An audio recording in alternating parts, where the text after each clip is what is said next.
ನಮಸ್ಕಾರ ವೀಕ್ಷಕರೇ, ನಾನು ನಿಮ್ಮ ತಾರಿಣಿ ಮಾತಾಡ್ತಾ ಇರೋದು. ನನ್ನ ಯೂಟ್ಯೂಬ್ ಚಾನಲ್ ಆದ ಆಸ್ಟ್ರೋ ತಾರಿಣಿ ಹೋಲಿಸ್ಟಿಕ್ ಸೆಂಟರ್ ಈ ಚಾನಲನ್ನು ನೀವೆಲ್ಲರೂ ಸಬ್ಸ್ಕ್ರೈಬ್ ಮಾಡಿ, ಹಾಗೆ ಬೆಲ್ ಐಕನ್ನ ಪ್ರೆಸ್ ಮಾಡಿ, ಪ್ರತಿಯೊಬ್ಬರಿಗೂ ಶೇರ್ ಮಾಡಿ, ಫಾಲೋ ಮಾಡೋದ್ರಿಂದ ಪ್ರತಿನಿತ್ಯ ನಿಮಗೆ ಹೊಸ ಹೊಸ ವಿಷಯಗಳನ್ನು ತೊಗೊಂಡು ಬರ್ತೀನಿ ನಿಮ್ಮ ಮುಂದೆ.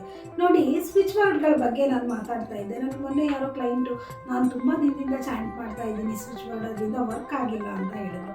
ಖಂಡಿತವಾಗ್ಲೂ ವರ್ಕ್ ಆಗಲ್ಲ. ನೋಡಿ, ಯಾವುದೇ ಒಂದು ಸ್ವಿಚ್ ವರ್ಡನ್ನು ನೀವು ಯೂಸ್ ಮಾಡಬೇಕು ಅಂದರೆ ಫಸ್ಟು ನಿಮ್ಮ ಮನಸ್ಸಿನಲ್ಲಿ ಅದರ ಬಗ್ಗೆ ದೃಢವಾದ ನಂಬಿಕೆ ಇರಬೇಕು. ಹೌದು, ನಾನು ಈ ಒಂದು ಸ್ವಿಚ್ ವರ್ಡ್ನ ಹೇಳ್ಕೊಳ್ತಾ ಇದ್ದೀನಿ, ಇದರಿಂದ ನಮ್ಗೆ ಒಳ್ಳೆಯದಾಗುತ್ತೆ ಅನ್ನೋ ಒಂದು ಪಾಸಿಟಿವ್ ವೈಬ್ ನಿಮ್ಮಲ್ಲಿತ್ತು ಅಂದರೆ ಖಂಡಿತವಾಗ್ಲೂ ಅದು ವರ್ಕ್ ಆಗುತ್ತೆ. ಇಲ್ಲ, ಯಾರೋ ಹೇಳಿದರು, ಎಲ್ಲೋ ಇತ್ತು, ಇದು ನಾನು ಚಾಂಟ್ ಮಾಡ್ತಿದ್ದೀನಿ, ಖಂಡಿತವಾಗ್ಲೂ ಇದರಿಂದ ನಿಮಗೆ ಒಳ್ಳೆಯದಾಗಲ್ಲ. ಯಾಕೆ ಅಂದರೆ ಯಾವುದೇ ಒಂದು ಕೆಲಸ ಮಾಡಬೇಕಾದ್ರೂ ದೃಢ ನಂಬಿಕೆ ಇರಬೇಕು ಮನುಷ್ಯನಿಗೆ, ಆಗಲೇ ಅದು ಒಳ್ಳೆಯದಾಗುತ್ತೆ. ಹಾಗೆ ಟೈಮು ಅದು ಕೂಡ ಬೇಕಾಗುತ್ತೆ.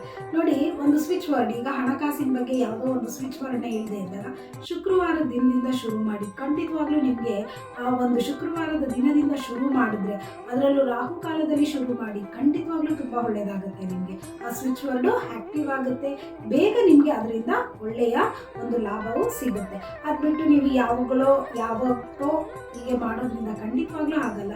ಆದ್ದರಿಂದ ಪ್ರತಿಯೊಬ್ಬರಿಗೂ ಹೇಳ್ತೀನಿ, ಯಾವುದೇ ಸ್ವಿಚ್ ವರ್ಡ್ಗಳನ್ನ ಬಳಸಬೇಕಾದ್ರೂ ಅದರದೇ ಆದ ಒಂದು ಟೈಮ್ ಇರುತ್ತೆ. ಆ ಟೈಮ್ನಲ್ಲಿ ನೀವು ಇದನ್ನು ಹೇಳ್ಕೊಳ್ಳೋದ್ರಿಂದ ಖಂಡಿತವಾಗ್ಲೂ ಒಳ್ಳೆಯದಾಗುತ್ತೆ.